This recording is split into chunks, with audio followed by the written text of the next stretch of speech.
You ever seen a country that sells gas to the whole world suddenly run out of gas for itself? Sounds like a bad joke, right? Well, that's exactly what's happening right now, and it's turning into one of history's strangest plot twists. So here's the scene. The once untouchable rule of Alexander Lukashenko is cracking like old concrete. For years, he's ruled with an iron grip, but now that grip is slipping fast. The system he built to keep control is collapsing, squeezed by pressure from every direction, inside, outside, and even from Moscow itself. And those endless lines of people and cars you're seeing, they're not running from a war or a natural disaster. Nope, they're running out of gas. Literally. The pictures flooding social media look like something from another era, a déjà vu moment straight out of the Soviet collapse in the early 1990s. Think about it. Russia, one of the biggest oil and gas producers on the planet, the country that fuels half the world, can't even fuel its own cars. Across the nation, gas stations are turning into parking lots. People are sharing photos of massive fuel lines, tagged by location, stretching so far that satellites can actually spot them from space. Every morning, before sunrise, drivers start their engines just to join a queue that might take hours, all for 5 or maybe 10 liters of gasoline. It's become a national scavenger hunt for fuel. One driver texts another, "Hey, this station's still open." But by the time they get there, a handwritten sign hangs on the pump. No gas left. From the icy corners of the Far East to the occupied lands of Crimea, the story's the same. Stations shut down, pumps wrapped in caution tape, and some only serving customers who have rare, government-issued coupons. What started as a local problem has turned into a wildfire that's creeping closer and closer to Moscow itself. Inside the Kremlin, panic is setting in.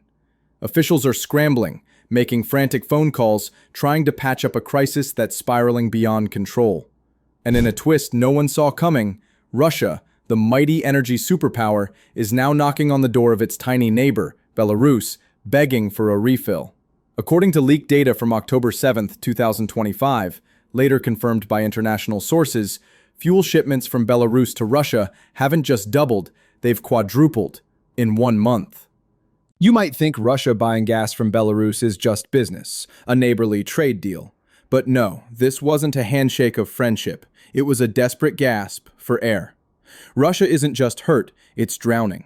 And the hand it's reaching for, it belongs to Lukashenko, the very man who spent years surviving under Moscow's shadow. But to really understand how the world's energy powerhouse ended up begging its smaller ally for fuel, we have to dig deeper than those endless gas lines.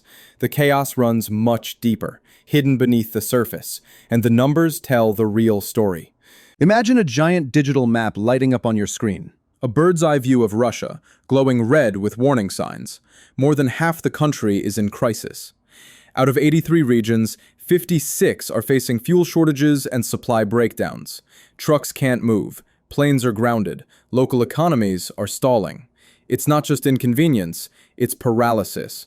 And despite what the Kremlin's TV channels keep saying, this isn't some seasonal hiccup or minor supply glitch.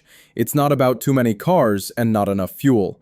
This is a full-blown national meltdown, a slow-motion collapse built up over months and now bursting into the open. Every map, every leaked photo, every data point screams the same truth.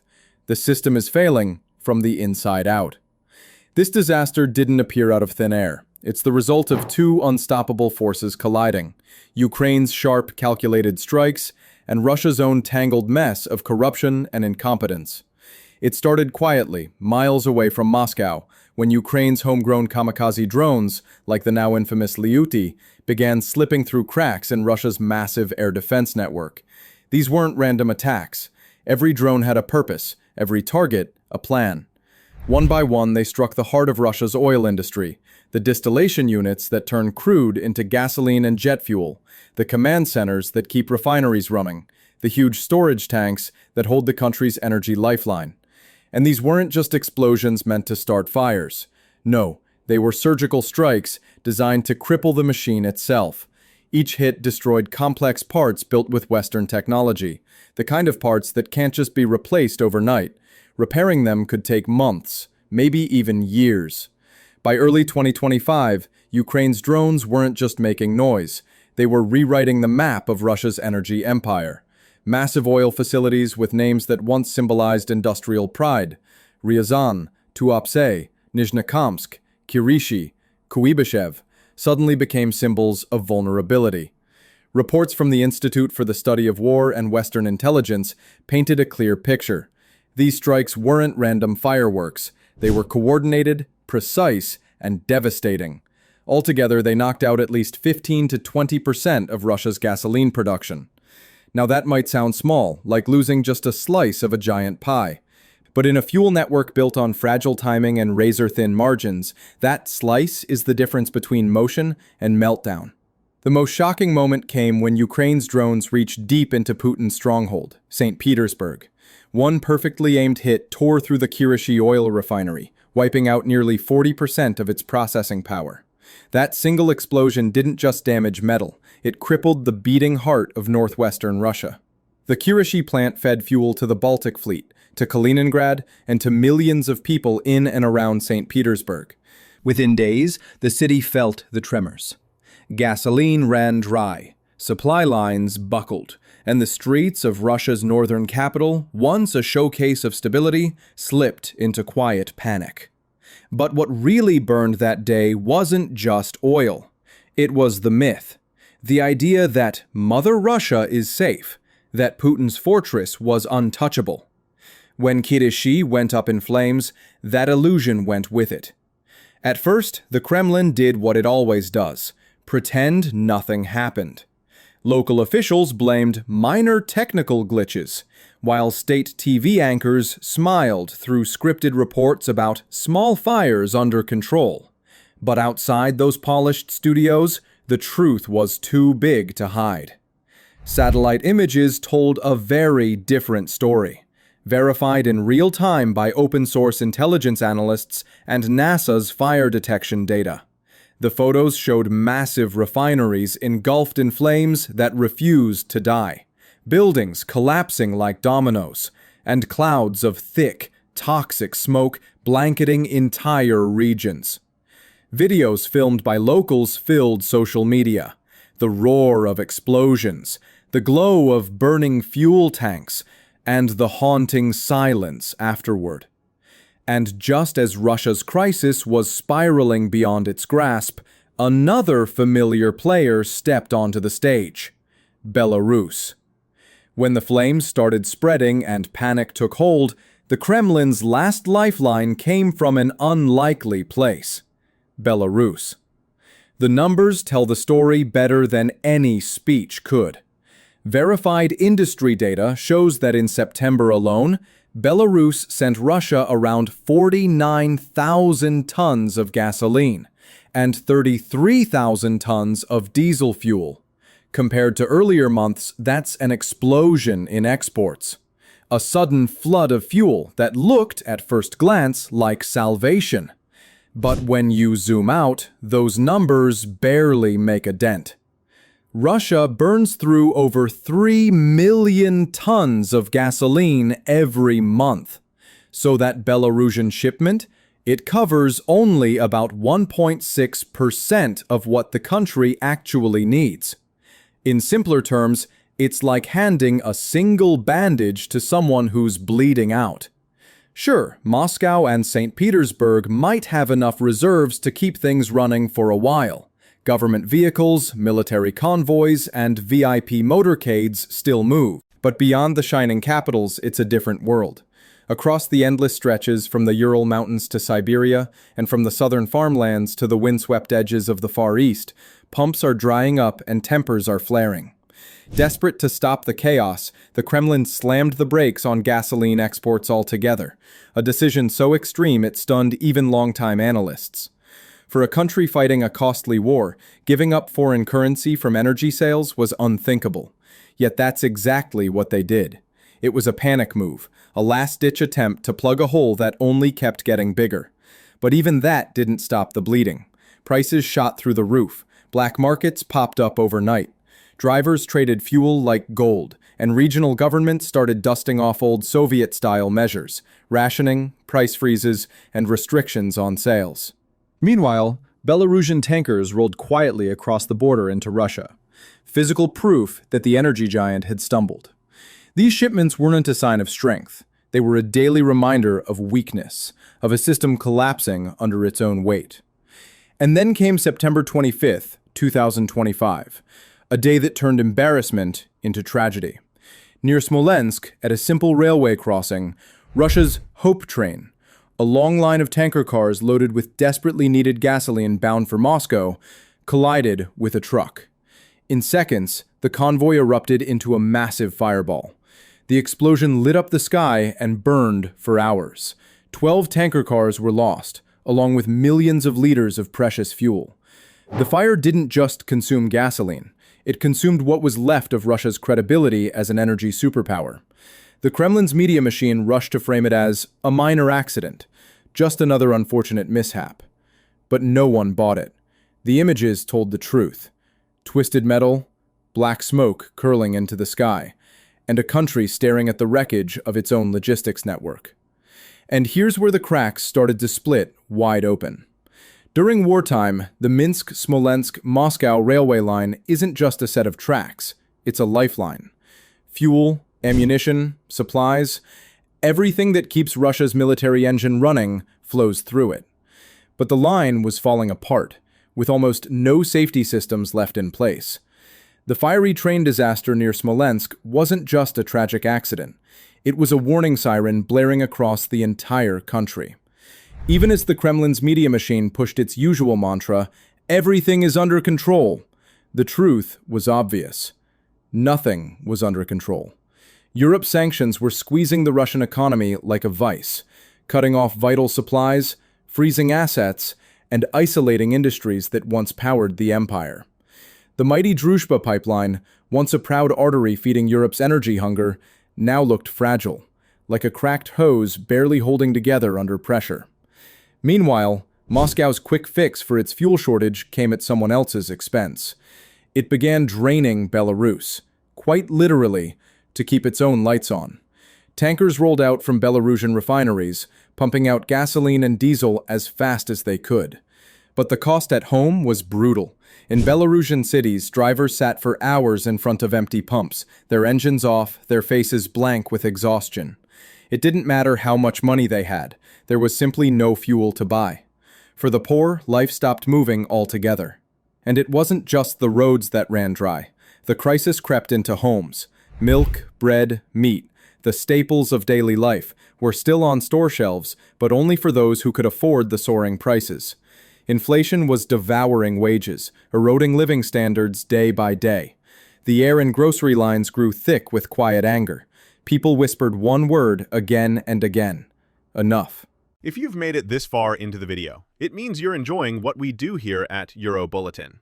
Take a second to hit that subscribe button so you don't miss more updates and insights from Europe and its partners. Let's dive in more into the subject. Across the country, frustration was turning into fury. Закончилось! It's over. Voices echoed in the streets, in train stations, in darkened kitchens. Вот она идет. Here it comes. For Belarus's younger generation, that anger started mutating into something else: escape. They memorized border routes, whispered plans in coded chats, and waited for nightfall to make their move toward Poland. The average Belarusian no longer wanted to see Putin's face on TV or Lukashenko's portraits on office walls. And some didn't just leave. They fought back. A growing number of Belarusians slipped across the border to Ukraine, joining resistance units to fight against the very system that once claimed to protect them. At the center of all this chaos stood the Druzhba pipeline, once the pride of Soviet engineering. Its importance was beyond question. Belarus's key refineries, Mosir and Naftan, depended almost entirely on the crude oil it delivered each day. Even a brief disruption could grind the entire flow toward Europe to a halt. That's exactly what happened in mid-August. On August 18th and 19th, the pipeline stopped completely. The shutdown sent shockwaves through the region. The first tremors hit Hungary and Slovakia, where refineries scrambled to find alternative supplies. Energy traders panicked. Prices spiked. And inside Belarus, the crisis turned explosive. By late August, official reports confirmed what everyone already felt at the pump. Fuel prices had jumped another 8% in just a few days. It was the spark that lit an even bigger fire. Transportation costs soared. Food prices followed. Meat, milk, eggs, all suddenly felt like luxuries. With sanctions choking trade routes since the summer of 2024, Belarus's export arteries were already clogged. Now they were collapsing altogether. Trucks sat idle. Ships waited in port. The economy's pulse slowed to a crawl. Still, Lukashenko went on television, smiling stiffly, insisting that everything is stable. But outside those camera lights, the country was slipping back in time. Long lines at gas stations brought back memories of the Soviet era, ration cards, whispered rumors, and hidden stockpiles. People began hoarding whatever they could find, storing fuel in metal cans, glass bottles, even plastic jugs in home garages. The smell of gasoline hung heavy in neighborhoods. And with every passing week, the price of fuel and food crept higher. When the official supply system broke down completely, a new economy took its place, one built on whispers, cash, and survival. Across Belarus, the black market exploded overnight. Fuel, bread, sugar, even milk. Everything became a tradable currency. Prices shifted by the hour. A full tank of gas was suddenly worth more than a month's wages. Lukashenko, caught between panic and pride, waited for a miracle from Moscow. For decades, Belarus had leaned on Russia like a younger brother who trusted the elder to always provide. Cheap fuel, steady trade, protection. That was the deal. But now, when Minsk needed help the most, Moscow had nothing to give. Russia could barely keep its own engines running. And then came the twist. Instead of sending fuel to Belarus, Russian companies began buying from Belarusian refineries. The flow had reversed. Minsk wasn't being rescued, it was being drained. This created a brutal double blow. On one side, Belarusian refineries couldn't keep up with local demand, leaving citizens stranded at empty gas stations. On the other, Russia's insatiable hunger for fuel was sucking away the little that remained. What had once been a safety net now felt like a chokehold. For ordinary Belarusians, this wasn't just about economics anymore. It was about betrayal. The Kremlin, their so-called ally, had turned its back on them. The myth of Slavic brotherhood cracked right down the middle. The irony was sharp. Those few shipments of Belarusian gasoline that reached Russia, a drop in the ocean compared to what the giant needed, carried more symbolic weight than their tonnage ever could. They were the visible proof that something had snapped inside the Kremlin. These weren't just emergency shipments. They were signs of a deeper fracture spreading across Russia's home front. A crisis that propaganda could no longer hide. And this time, the shockwave didn't stop at the borders. It reached deep into the daily lives of ordinary Russians, the people who had quietly supported Putin for 2 decades. His social contract had always been simple. You stay out of politics, and I'll give you order, stability, and a decent life. Now, that deal was collapsing in real time. Order? Gone, replaced by shouting matches at fuel lines that stretched for miles. Stability? Evaporating, as black marketeers charged small fortunes for a few liters of gas. Predictability? Lost, as farmers stared at silent machines in their fields and city workers wondered how to get to their jobs. The first to feel the real pain were Russia's farmers. The crisis hit right at the peak of harvest season, the worst possible moment. From Krasnodar to Rostov, in the fertile south known as Russia's breadbasket, tractors sat idle. Fields of wheat shimmered in the sun, unharvested, slowly spoiling. Farmers stood helpless beside their machines, not because they lacked crops or workers, but because they had no diesel left to run them. What started as a fuel shortage was turning into something far more dangerous, a food crisis in the making. Wheat left to rot in the fields meant bread prices would surge in the coming months. Fruits and vegetables, trapped in distant farms without transportation, would never make it to market shelves in Moscow or St. Petersburg. Empty shelves, angry crowds, and soaring prices. The perfect recipe for unrest. And now the Kremlin faced a nightmare choice, one that no amount of spin could disguise. Military analysts began whispering the question that echoed through the halls of the general staff in Moscow. Where will the remaining fuel go? Option 1, send it to the front. Keep the tanks, artillery, and armored convoys moving in Ukraine. Option 2, reroute it to the cities. Keep the gas stations alive and the public from boiling over. Either choice carried disaster. Feed the army and the home front collapses. Feed the people and the army grinds to a halt, sitting ducks for Ukraine's advancing forces. It was a lose-lose scenario, a trap of the Kremlin's own making, and the cracks were only beginning to show. What's happening right now isn't just chaos, it's strategy. Ukraine isn't simply bombing fuel depots, it's forcing the Kremlin into a corner. Every drone strike, every explosion at a refinery is a calculated move designed to make Russia face an impossible question. Who do you save? Your people or your army? It's a brutal lesson in modern warfare. In today's world, the battlefield isn't just trenches and tanks. It's gas pumps, supply trucks, and food shelves. When civilian logistics collapse, the military front can't hold for long. Ukraine has turned that reality into a weapon, and it's working. Those few tankers from Belarus rolling into Russia are nothing more than drops of water falling onto a wildfire. The flames keep spreading, through the farmlands, through the front lines, through every level of society. What started as a simple fuel crisis has morphed into something much larger, a fight for the very survival of Putin's regime. This isn't just about gasoline anymore. It's about the unraveling of an empire's self-image. The convoy of shame, as many are now calling it, those Belarusian fuel shipments crawling toward Russian cities, has become a symbol. Each tanker is a mirror reflecting back the truth Moscow tried so hard to hide. The myths that once held the Kremlin's authority together are falling apart, one by one. The situation has now reached what analysts call a strategic stalemate, a deadlock where every move the Kremlin makes only tightens the noose further. Every attempt to fix the crisis backfires. Every decision creates a new problem. The first and most devastating myth to collapse is the one Putin built his entire rule upon, the Fortress Russia doctrine. For decades, the Kremlin sold the idea that Russia was untouchable, that its vast land, powerful air defenses, and endless natural resources made it immune to foreign threats.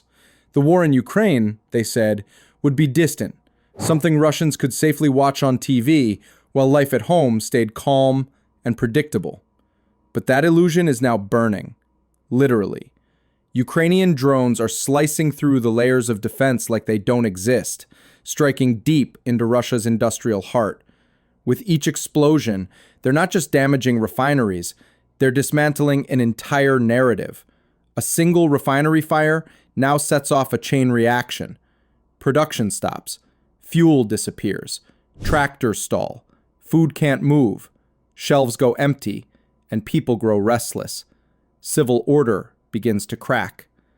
And when the state can't even keep the lights on or the bread baking, its authority starts to vanish. The war that Putin once promised would never touch ordinary Russians is now on their doorstep, in the form of empty gas stations, darkened factories, and unpaid workers. It's no longer a special military operation. It's a national emergency. It's survival. The promise that Putin repeated for 20 years, security and stability for all Russians, has gone up in the same black smoke that rose from the burning refineries of Ryazan and Kirishi. And as if that weren't enough, this crisis has triggered something Putin never expected, a reversal of power between Russia and Belarus. For the first time in decades, the roles of master and servant are starting to blur. For years, the relationship between Russia and Belarus was a one-way street. Moscow was the boss, and Minsk followed orders. The Kremlin kept Lukashenko's fragile regime alive with cheap oil, easy loans, and promises of protection. And in return, he gave Putin absolute loyalty. Belarus was the junior partner, the quiet shadow behind its powerful neighbor. But that old order has been flipped on its head. Now it's Moscow that's desperate. not commanding, but pleading. The same Lukashenko who once begged for favors is suddenly holding the keys to Putin's stability. With a few spare tankers of gasoline, He's keeping the Russian system from completely grinding to a halt. And that raises the obvious question. What will he ask for in return? Maybe he'll demand space, less political pressure from Moscow, maybe more trade advantages. Or perhaps, in true Lukashenko fashion, he'll play both sides, opening quiet back channels to the West while pretending to stay loyal to Russia. Whatever the outcome, one thing is clear. He's no longer the obedient client. He's become a negotiator, a survivor who finally has leverage. Russia, the self-proclaimed master of its region, is now forced to bargain inside its own backyard. And that's a geopolitical earthquake. The very idea that Moscow might have to compromise its dominance over Belarus would have been unthinkable just a few years ago. Meanwhile, the damage isn't just political. It's physical, and it's spreading. Across Russia, the environment is paying the price for the endless refinery fires and the toxic plumes rising from smoldering storage tanks. Fields are scorched. Rivers shimmer with oil slicks. The air stinks of smoke and chemicals. For a nation that once bragged about inheriting the Soviet Union's technological might, the sight of burned-out refineries and empty gas stations is humiliating. Russia has become what it once pitied. A country that can dig oil out of the ground, but can't refine it for its own people. The pride of a superpower has been reduced to begging for fuel from a neighbor half its size. The result? A slow collapse of faith. Governors, ministers, and local leaders are watching Moscow flounder and starting to fend for themselves. The chain of command is splintering. Each region is improvising, hoarding, rationing, or cutting side deals, and that fragmentation is exactly what Ukraine hoped for. Because this was never just about blowing up oil tanks. It's about breaking Russia from the inside. Ukraine's strategy isn't only military, it's psychological. It aims to make the enemy crumble under its own weight, to expose the cracks in its economy, society, and sense of unity. Every Belarusian fuel truck crossing the border into Russia is a rolling symbol of defeat, a monument on wheels. That narrow line of gasoline stretching from Minsk to Moscow isn't a lifeline. It's a pipeline of humiliation. It shows, more clearly than any headline or speech could, how an empire built on arrogance can suffocate in its own smoke. Ukraine has rewritten the rules of modern war. To defeat a superpower, you don't have to storm its capital or destroy its army. You just have to unplug its lifelines, silence its engines, and strip away the promises that keep its people calm. What's happening in Russia today isn't merely a fuel shortage. It's the slow-motion collapse of a system. It's the unraveling of a leader's image, the weakening of his grip, and the early tremors of something larger, something that feels inevitable. The Kremlin is now trying to put out a fire it started, using the same handful of gasoline it begged from its neighbor. But the blaze has already spread beyond control, devouring everything in its path.